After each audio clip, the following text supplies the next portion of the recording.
নমস্কার, কেমন আছেন সবাই? গোপাল সোনা ব্লগে আপনাদের স্বাগত জানাই। হরে কৃষ্ণ, জয় শ্রী রাধেশ্যাম, জয় গোপাল। তো আজকে সকাল সকাল সোনা বাবানকে ঘুম থেকে তুলে বাইরে নিয়ে এসেছি। আর বাইরে যে মানে গাছে আম হয়েছে, তারপরে অনেক ফুল ফুটছে, সেগুলো তো আমার বাবানকে দেখানো হয়নি। তাই ভাবলাম আজকে আমার সোনা বাবানকে দেখাবো। তো বাইরে নিয়ে গিয়েছিলাম, বাইরেটা ঘুরিয়ে নিয়ে এসেছি, সেটা আর আপনাদের দেখাতে পারিনি। কেন বলুন তো? আমি বাবানকে যখন কোলে নিয়ে কোথাও যাই তখন আমি আর ফোন ধরে ভিডিওটা করতে পারি না, কারণ দুই হাত দিয়ে আমার বাবান সোনাকে আমাকে সামলাতে হয়। সেই কারণে আমি আর আপনাদেরকে ওটা দেখাতে পারিনি। তারপরে ঘরে নিয়ে আসলাম, বললাম চলো ঘরে, মেঘ হয়েছে, বৃষ্টি চলে আসতে পারে। তারপরে বাবানকে ঘরে এনে এই দেখুন এখানে বসিয়ে দিয়েছি।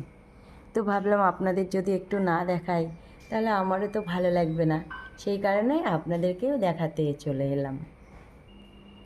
কতটা খুশি হয়েছে, বাইরে নিয়ে এসেছি না, ভীষণ খুশি হয়েছে, মুখ দেখেই সেটা বোঝা যায়। আর দেখুন চোখের মণিটা একভাবে তাকিয়ে রয়েছে, ওই বাইরের দিকেই তাকিয়ে রয়েছে, মানে যে মনে হচ্ছে কতদিন পর আমার সোনা বাইরেটা দেখলো।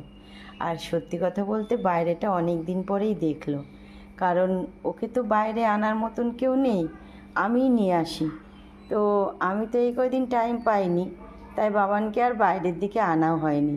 তো আজকে ভাবলাম যে বাবানকে একটু বাইরে আমার নিয়ে যেতেই হবে, কারণ কালকে রাত্রির থেকেই আমি ভাবছিলাম যে অনেক দিন তো সোনা বাবানকে বাইরে নিই না, আর মাঝে মধ্যে একটু এদিক ওদিক নিই, সেটা আমার সোনার ভালো লাগে।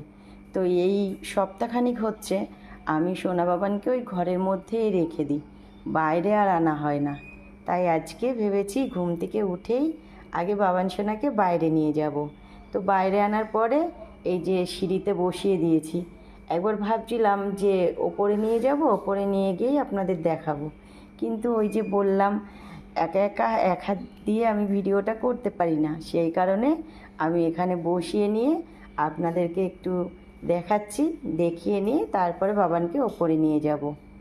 আর ওপরে তো নতুন অতিথিরা এসেছে, বাবান দেখবে, আর যেখানে বাবান আছে সেখানে তো সবাই থাকবে, এটাই তো নিয়ম। আর সোনা বাবান তো একা একা থাকতে ভালোবাসে না। আমি মনে করি আমার সোনা বাবান একা আছে, কিন্তু না, জানেন তো, কারণ বাড়িতে পশু পাখি অনেক কিছুই আছে। আর এটা হচ্ছে আমার সোনা বাবান যখন থেকে আমার কাছে এসেছে তখন থেকেই এই বাড়িতে সমস্ত কিছুই বাস করে, সমস্ত